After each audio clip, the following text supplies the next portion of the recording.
Quero saudar todos na paz do Senhor Jesus, amém? Irmãos, pode tomar os vossos assentos, fiquem todos à vontade, amém? Graças a Deus por mais um dia, por mais uma semana. É muito bom poder estar aqui com a igreja. Eu quero trazer uma palavra aqui com a igreja. Por gentileza, abra a sua Bíblia em Apocalipse, capítulo de número 2. Livro do Apocalipse, último livro da Bíblia, né? Capítulo de número 2. Eu quero ler a partir do verso de número 1 ao versículo de número 7.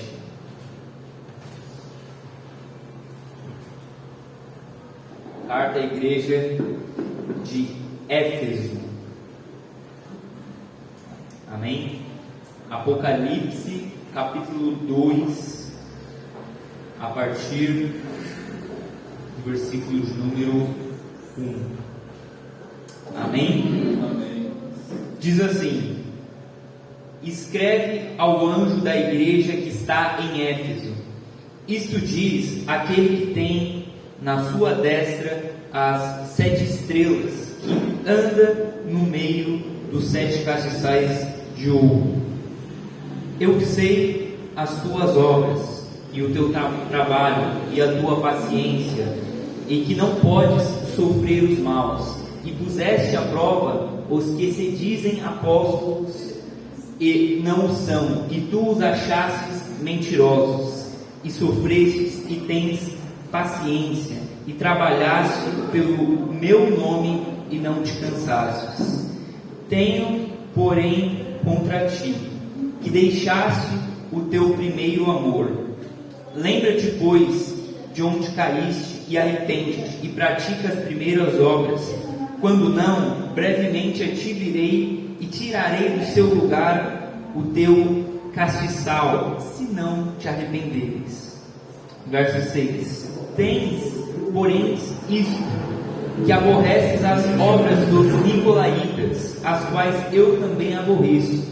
Quem tem ouvidos, ouça o que o Espírito diz às igrejas.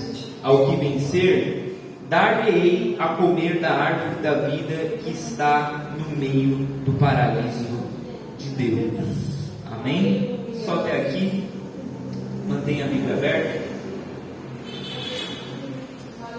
Muito bem, eu quero falar nessa noite sobre teologia sem amor, né? Como que muitas das vezes ter a verdade de Deus, ter os profundos conhecimentos de Deus, pode muitas das vezes não ser o suficiente para que a gente seja uma igreja saudável. A cidade de Éfeso, ela era uma grande metrópole da época do mundo antigo. Ela tinha o principal porto, ou seja, ela tinha muita riqueza, muitas pessoas vinham até ali. Ela hospedava uma das 7 maravilhas do mundo antigo, que é o templo da deusa Diana, ou em outras versões está como Artemis, a Diana dos Efésios, que era deusa considerada deusa da fertilidade. E dentre os modos de adoração a essa deusa da fertilidade, os sacerdotes e as sacerdotisas dessa deusa eram prostitutos e prostitutas cultuais, em que, para oferecer um culto à deusa da fertilidade, Diana, eles mantinham relações sexuais. Então, nessa época, Éfeso era uma cidade profundamente imersa no misticismo, no obscurantismo, na promiscuidade, e além disso, era uma cidade que também tinha forte adoração ao imperador César. Então, tinha muitas tentações do mundo de fora. Essa igreja de Éfeso, ela foi uma das igrejas mais importantes, porque ela também conseguiu espalhar o evangelho em muitos lugares ali, ajudando a crescer o evangelho na Ásia Menor. E muito bem, a primeira carta que Jesus ele manda às 7 igrejas começa justamente por essa igreja que era uma das mais importantes, Éfeso. E o que ele diz? Ele começa dizendo o seguinte: escreve ao anjo da igreja que está em Éfeso.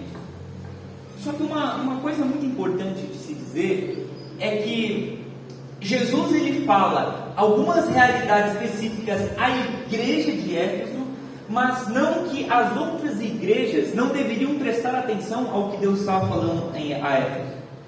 A igreja de Tiatira, de Sardes, de Filadélfia, de Laodiceia, de Pérgamo, todas elas teriam que ler o que Deus estava falando a Éfeso. Porque quando Jesus termina a carta, o que ele diz? Ele diz: quem tem ouvidos, ouça o que o Espírito diz a Éfeso? Não. O que o Espírito diz às igrejas. Ele está falando a Éfeso, mas ao mesmo tempo ele está falando às igrejas. Ele está falando a Éfeso, mas ao mesmo tempo ele está falando a Tiatira, a Sardes, a Pérgamo e ao ministério falado. O que ele diz tem um reflexo e um eco a outras igrejas. Da mesma forma, a gente não pode ler essa carta achando que não, o que ele está falando foi para aquela igreja, naquele tempo, naquela época. A igreja de Tiatira não poderia assim, é isso aí, ouvir o que estava sendo falado a Éfeso e dizer, não, é isso aí, escuta aí, isso aí não é para mim, eu posso ficar de boa aqui. Não. Quando o Espírito diz, ele fala às igrejas. Muito bem. E aí Jesus, olha a maneira como Jesus se apresenta, lembrando que todas essas características que Jesus vai utilizar ao se apresentar nas igrejas, elas já foram mencionadas no capítulo 1, quando João tem a visão de Jesus. E aqui elas vão ser reenfatizadas para mostrar que aquele que fala tem propriedade quando fala.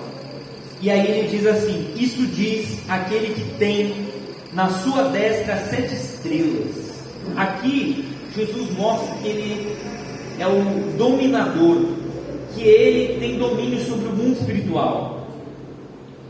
As 7 estrelas, no capítulo de número 1, vai falar dos 7 anjos, ou vai falar dos corpos celestes, ou algumas pessoas também entendem esses anjos das 7 igrejas, como também os pastores.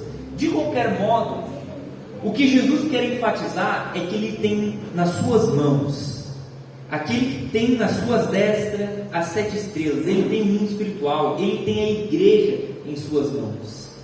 A Bíblia vai dizer em João, capítulo de número 10, versículo de número 28, Jesus ele diz que aquele que está em suas mãos, ninguém poderá arrebatar das suas mãos.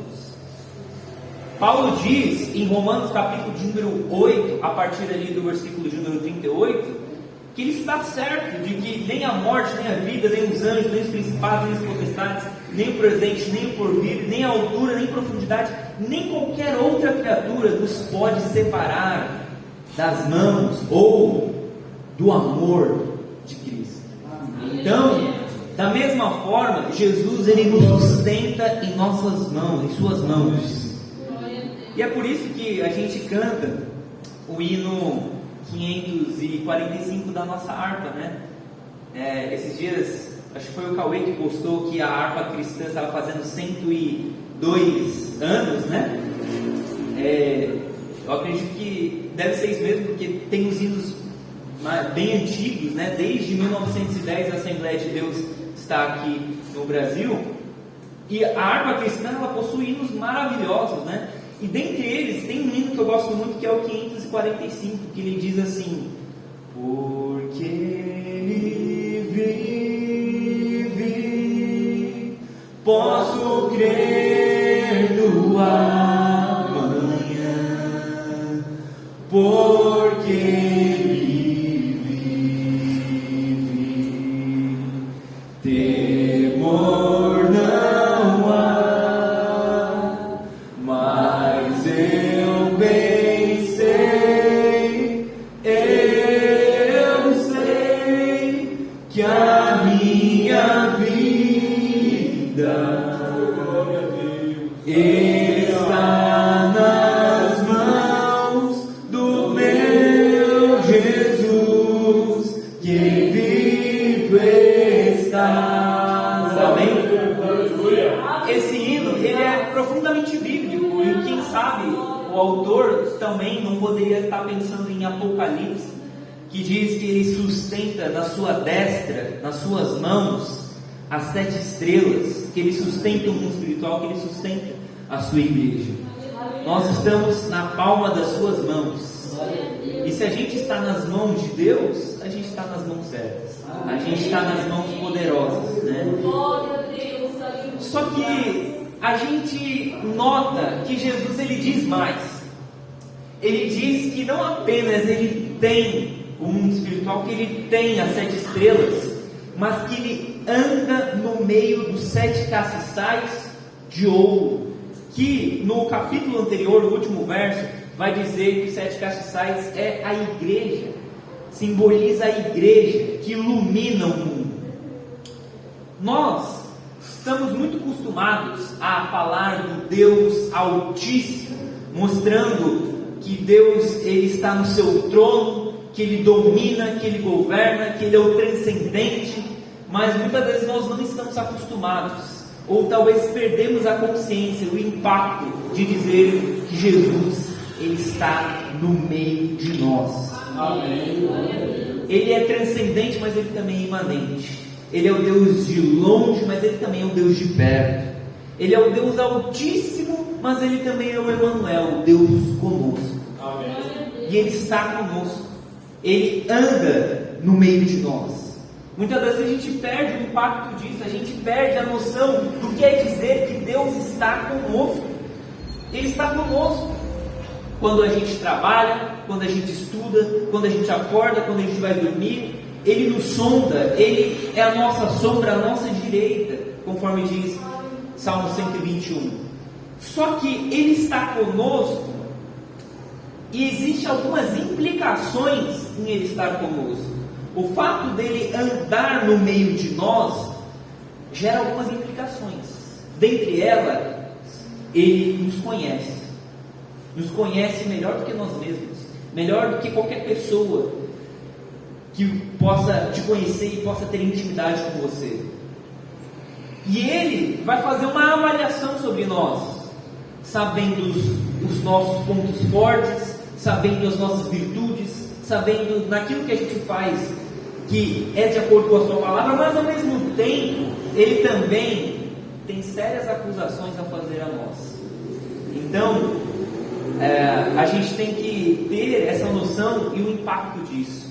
Aqui na igreja em Éfeso, Jesus começa ressaltando alguns pontos positivos dessa igreja. Vejamos, ele diz assim: eu sei as tuas obras, e o teu trabalho, e a tua paciência, e que não podes sofrer os maus, e puseste à prova os que se dizem ser apóstolos e não são, e tu os achastes mentirosos. Aqui, eu vou começar da parte final do verso, para depois colocar a parte do início. Ele diz assim: e puseste à prova os que se dizem apóstolos e não são, e tu os achastes mentirosos. O que é isso? Era uma igreja que ela era firmada na verdade. Ela sabia discernir quem era apóstolo e quem não era, quem era mentiroso e quem estava falando a verdade, quem era um impostor e quem de fato estava pregando a palavra de Deus. Isso era um ponto positivo, isso era um aspecto que Jesus elogia nessa igreja. Olha, você sabe discernir o bem do mal, o certo e o errado, quem é apóstolo e quem não é. E nessa igreja, se você notar, por exemplo, o apóstolo Paulo, ele, na sua segunda viagem missionária, ele passou por Éfeso, e na sua terceira viagem missionária, ele ficou 3 anos lá. E quando ele vai embora, está para partir, ele diz em Atos 20, a partir do verso 29, que entraria alguns lobos naquela igreja. Ele alertou isso à igreja antes mesmo de acontecer. E essa igreja, ela ficou esperta, ela ficou prevenida, de forma que quando entraram esses falsos apóstolos, ela sabia dizer: não, isso aqui eu aprendi com o apóstolo Paulo, eu aprendi com os pastores, eu aprendi que isso daqui não é evangelho. Então ela sabia discernir. Só que isso é um ponto para a gente prestar atenção hoje também, porque se é um elogio aqui, possa ser que não seja um elogio em nós muitas das vezes, ou se é um elogio aqui, a gente deve imitar esse comportamento, porque infelizmente a gente vai em alguns ambientes evangélicos, ou que se dizem cristãos, e a gente vê tanta besteira sendo falada em nome de Deus, porque muitas das vezes a gente tem uma falsa sensação que só porque a pessoa usou o nome de Deus, ela está falando coisa certa. Em nome de Deus, muitas das vezes as pessoas compram. Em nome de Deus, as pessoas muitas das vezes ofertam. Em nome de Deus, muitas das vezes elas acatam e vivem algo que muitas das vezes não é o próprio Deus que está falando. A gente vai em lugares que muitas das vezes, por exemplo, fazem campanhas para o ser humano. Muitas pessoas têm práticas de usar sal grosso, de usar óleo ungido, de colocar arca no meio da igreja, de colocar tantas coisas que Jesus não mandou fazer. Então é muito importante, especialmente no tempo em que nós vemos, ter o discernimento espiritual. Essa igreja, ela é elogiada por isso. Só que ela não apenas consegue ver o que é de errado na teologia. Ela tem uma boa teologia, só que ela consegue identificar coisas erradas na prática moral. Por exemplo, se a gente vai no verso 6, ele diz assim: tem porém isto, que aborreces as obras dos nicolaítas, as quais eu também aborreço. Importante frisar, Jesus, ele aborrece certas coisas. Em outras traduções, ele odeia. Você sabia que Jesus odeia? A gente está muito acostumado a falar que Jesus ama, mas tem algumas coisas que Jesus odeia. O que ele está dizendo aqui? Vocês aborrecem as obras dos nicolaítas? Muito bem, eu também aborreço elas. Deus odeia o mal, odeia. E o que eram esses nicolaítas? Existem muitas ideias sobre quem eram esses, mas uma das mais assim sustentadas, de acordo com a tradição, especialmente por um homem que começou a trazer mais ideias, chamado Irineu de Leão. Ele diz que os nicolaítas, eles surgiram a partir de um dos diáconos de Atos capítulo de número 6. Quando foram escolhidos os diáconos, o último deles era chamado Nicolau, que depois veio a participar dessa igreja, e ele veio a meio que criar uma versão do evangelho combinando o mundo com a igreja, tentando acatar as melhores práticas, os prazeres da época de Éfeso, juntando com as práticas da igreja. Então ele incentivava, por exemplo, a adoração a ídolos, ele incentivava a comer coisas sacrificadas a ídolos. Ele também tinha práticas libertinas, lembrando que Éfeso era um lugar da promiscuidade, adorava a deusa da fertilidade, da promiscuidade, que era deusa Diana, ou chamada de Artemis. E ele pegou essa prática mundana e acoplou e colocou no cristianismo, e muitas pessoas acabavam seguindo esse cara. Ele dizia que o sexo antes e fora do casamento era normal, estava tudo bem. E se vocês notarem, o que esse texto está nos revelando é que Deus odeia essas obras e Ele continua a odiar. E mais ainda, não apenas Deus odiava, como a igreja de Éfeso odiava. digamos, eu vou dizer algo estranho aqui, né? Digamos que existe um tipo de ódio que Deus aprova. O ódio ao mal. A gente não deve ser complacentes e pacientes com o mal, sermos indiferentes. Não, a pessoa está falando ali sobre promiscuidade, vamos entender. Não. Jesus, ele quer que a gente odeie essas práticas. Não é apenas a gente amar a santidade, a gente odiar o mal. Não basta a gente apenas gostar do bem.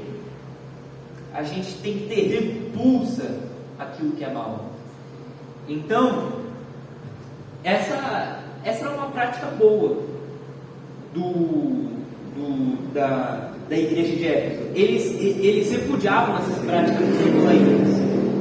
Mas tem outro ponto aqui que a gente tem que observar. Eles não apenas tinham uma boa teologia, sabendo identificar os falsos, os não apóstolos, como também sabiam identificar a prática moral, como também eles tinham obras, eles tinham trabalho. Olha o que vai dizer o verso 2: eu sei as tuas obras, e o teu trabalho e a tua paciência, e que não pode sofrer os maus. Ou seja, essa igreja, ela era uma igreja ativa, engajada, ela tinha trabalhos missionários, ela tinha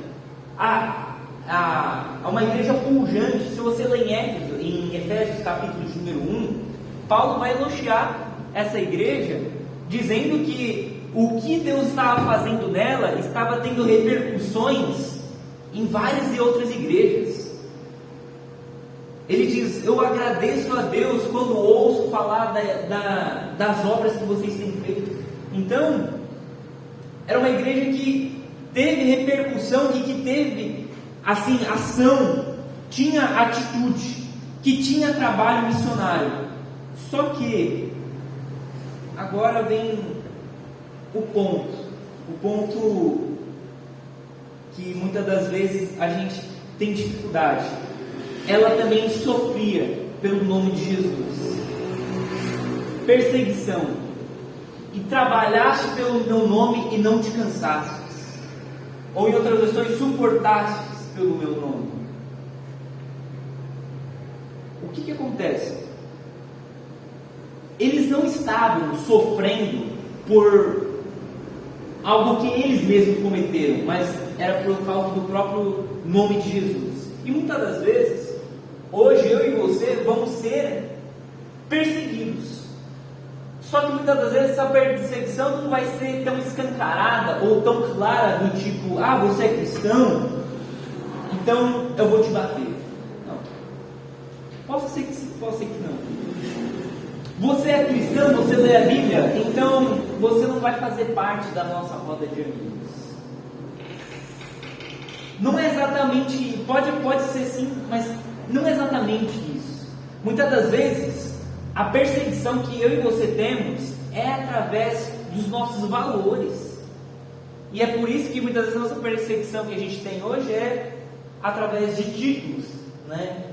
Nos chamam de conservadores pelos nomes, pelos costumes e pelas práticas que a gente tem. Nos chamam muitas vezes de homofóbicos. Nos chamam muitas das vezes de pessoas que valorizam demais a castidade, que são retrógradas, justamente por crer no que a gente crê. Então, nos ambientes que a gente frequenta, muitas vezes a gente não vai ser aceito. E era o que aconteceu com essa igreja. Agora, olha só o que Jesus começa a dizer aqui no verso 4. Ele diz assim: tenho, porém, contra ti. Essa eu considero uma frase muito forte, né? Tenho, porém, contra ti. Imagine que alguém queira conversar com você, né? Muitas das vezes é ruim ouvir isso até do seu companheiro, do seu parceiro, da esposa, do namorado, olha, eu tenho algo que eu não estou gostando de você. Eu quero conversar com você. Ou então, tem algo que você está fazendo que eu estou odiando. Agora, imagine você ouvir isso do próprio Deus. Eu tenho, porém, contra você. Tem algo que eu não gosto que você está fazendo, ou que está dentro de você. Tenho, porém, contra ti. O que ele tem contra a igreja de Éfeso? Que deixasse o teu primeiro amor.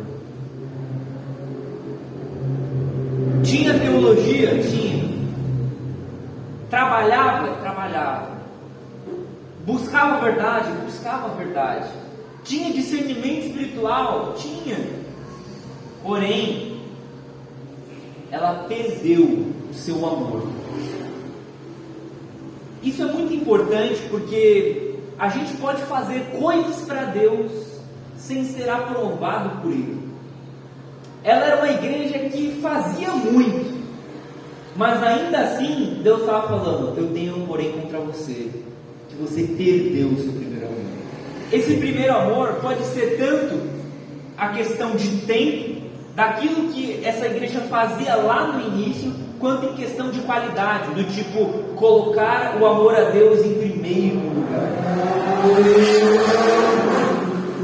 E da mesma maneira, a gente precisa estar atento sobre tanto a maneira, a qualidade com que a gente se entrega, a efetividade e o coração que a gente coloca. Porque Deus, mais do que olhar o que a gente faz, Ele olha a maneira como a gente faz. Isso aí está repleto na Bíblia Sagrada. Só dando alguns exemplos. Quando o apóstolo Paulo vai falar sobre oferta, ele diz em 2 Coríntios, capítulo de número 8, ele diz assim: Deus ama aquele que dá com alegria. Ele não ama o que dá, ele ama aquele que dá com alegria. Ou seja, ele não ama o que eu faço, ele ama a alegria com a qual eu faço. Porque se eu só simplesmente der, mas sem alegria, Deus vai amar o meu feito? Não. Eu estou fazendo, não estou. Mas se eu estiver fazendo com tristeza, com raiva, com inveja, com ambição, Deus ele não vai amar o teu feito. Mais do que fazer, Deus quer que a gente faça com a motivação correta. Aleluia, glória a Deus. É por isso também que a Bíblia vai dizer que Deus ele olhou em Gênesis capítulo 4 para Caim e depois para a sua oferta. Mais importante do que a oferta é o ofertante. E da mesma forma ele olhou para Abel e depois para a sua oferta. Você quer ver outro exemplo? Até quando a gente ora, oferta, deu o exemplo da oferta, agora eu vou dar o exemplo da oração.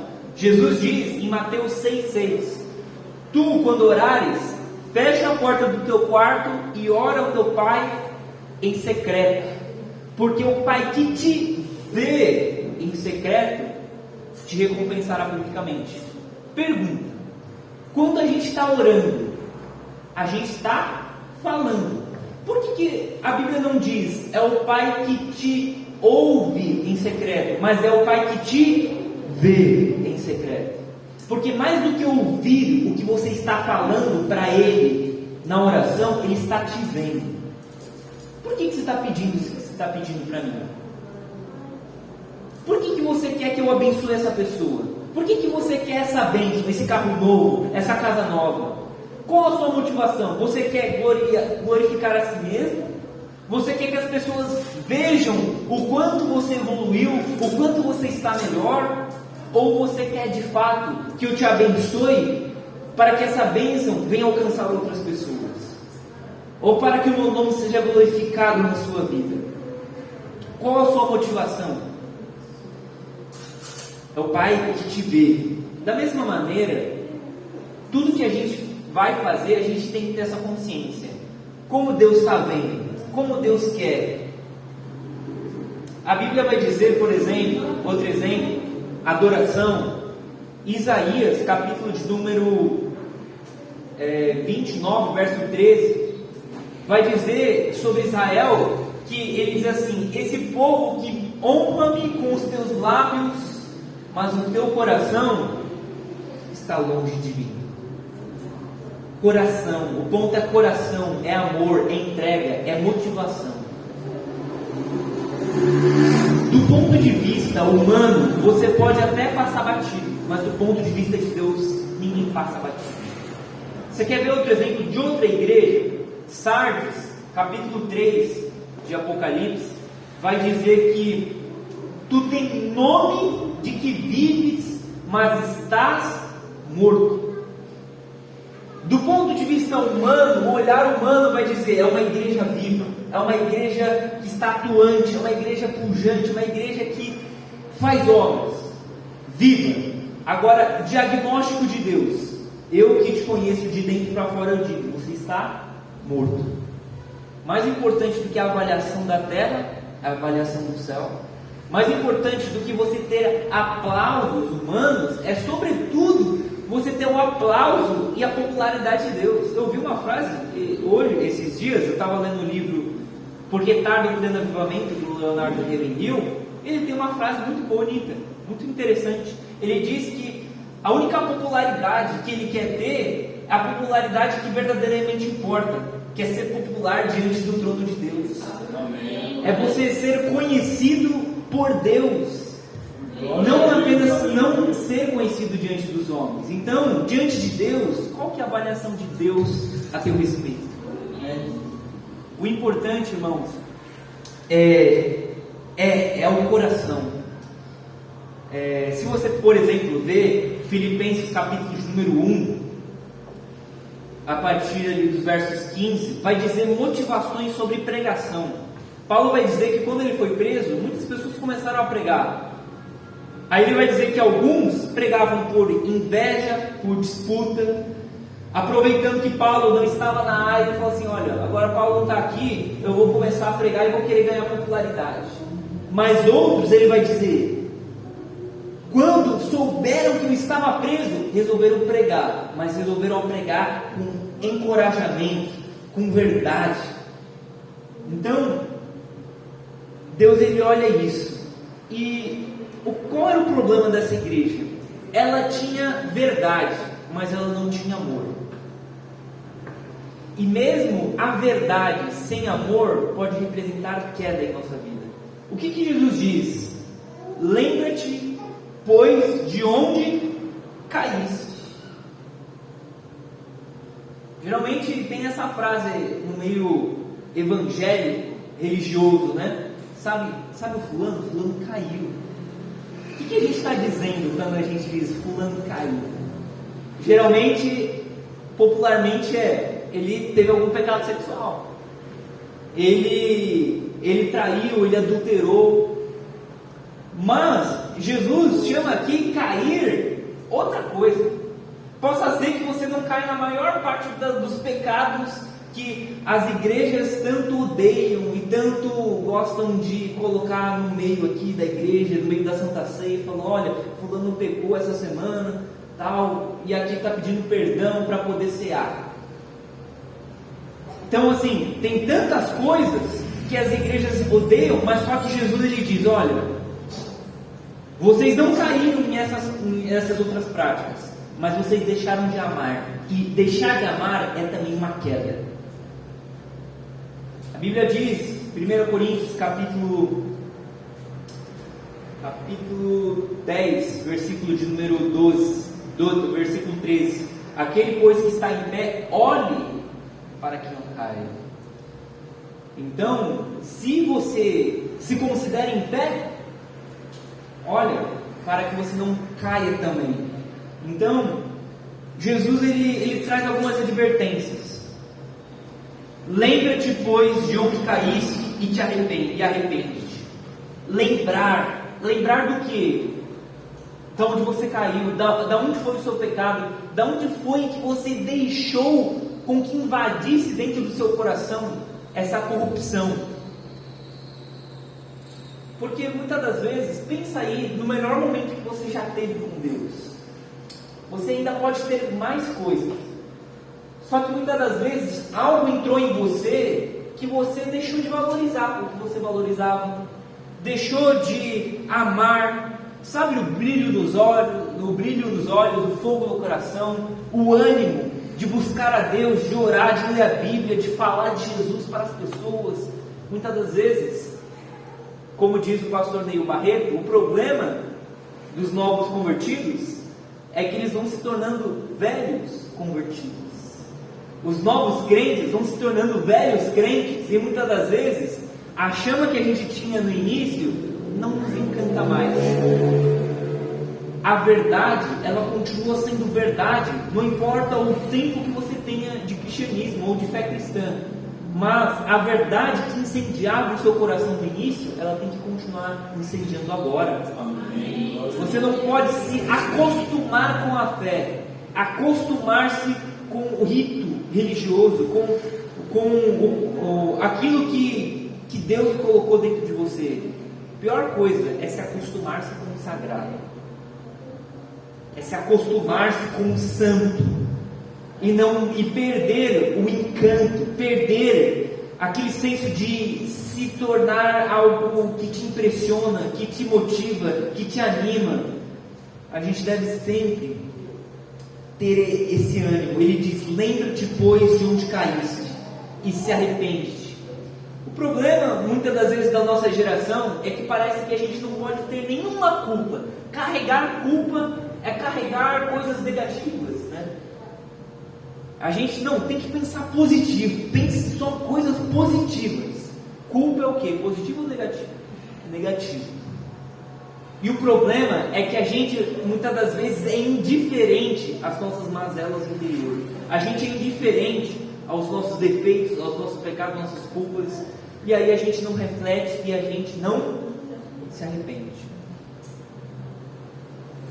Existe um nível de culpa que a gente deve carregar para lembrar da onde Deus nos tirou, ou da onde a gente precisa voltar e, muitas das vezes, trazer de novo o caminho que Jesus quer.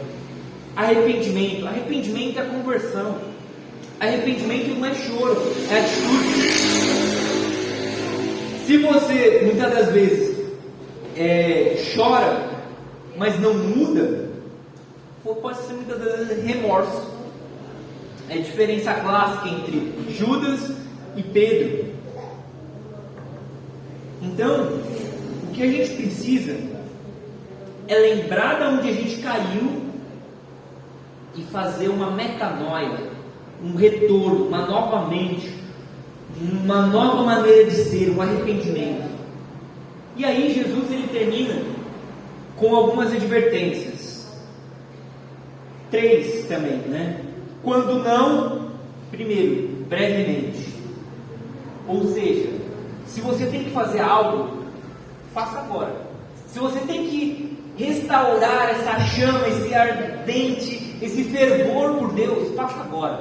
Seja breve, porque possa ser que não haja depois, possa ser que não haja um outro agora. Muitas vezes a gente deixa para depois. Não, depois eu oro, ou então, eu vou fazer isso aqui primeiro, depois eu me converto de verdade, ou depois eu vou ler a Bíblia, ou depois eu canto alguns hinos para Deus.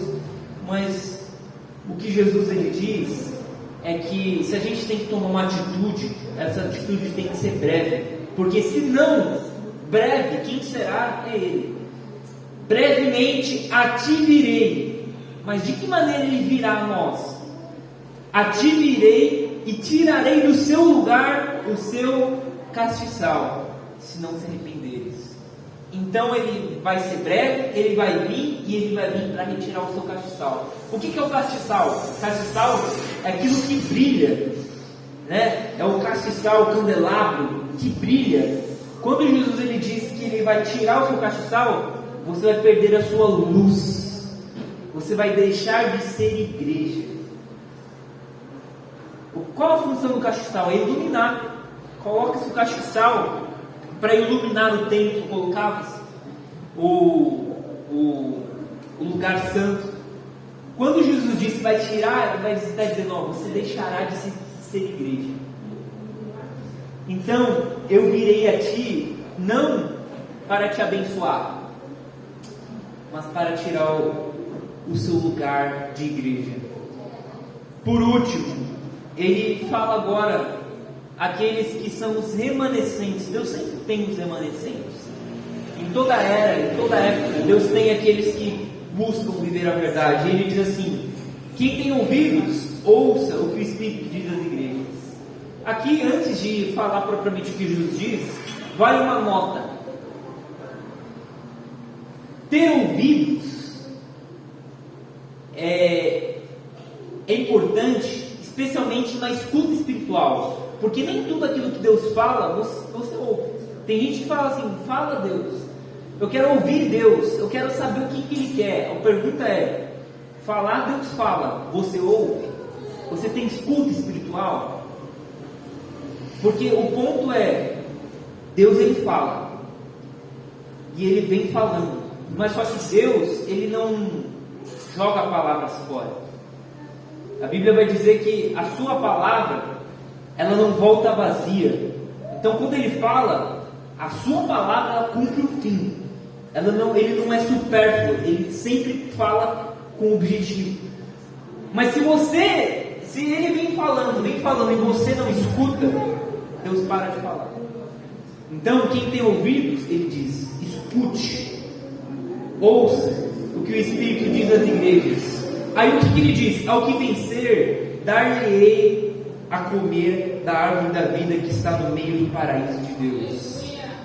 O objetivo de Deus é retorno. O paraíso, o homem perdeu. E aí, a árvore, a Bíblia vai dizer que Deus escondeu para que o homem não comesse da árvore também da vida. O ponto é, nós vamos ter acesso a essa árvore. A gente vai ter acesso a esse manjar de Deus, a essas delícias, a esse lugar. Mas só se a gente vencer.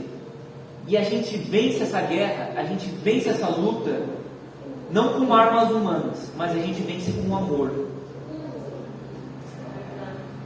Voltando ao primeiro amor. No final, o que resta é apenas aquela frase do apóstolo Paulo em 1 Coríntios 13: se eu não tiver amor, nada serei. Não importa o quanto você prega, não importa se você tem conhecimento da verdade, não importa se você fala línguas estranhas, não importa nada que você faz, se você não faz com amor, a Bíblia diz que você nada é. Mais importante do que você faz é o que habita dentro de você. Esperamos que o que habita dentro de você seja o amor. Amém? Que a nossa oração seja que Deus venha nos abençoar com amor. Amor para o próximo, amor para os irmãos, amor para os da família da fé e amor para aqueles que ainda não conhecem a Deus. Deus lhes abençoe. Agradeço por dar de novo.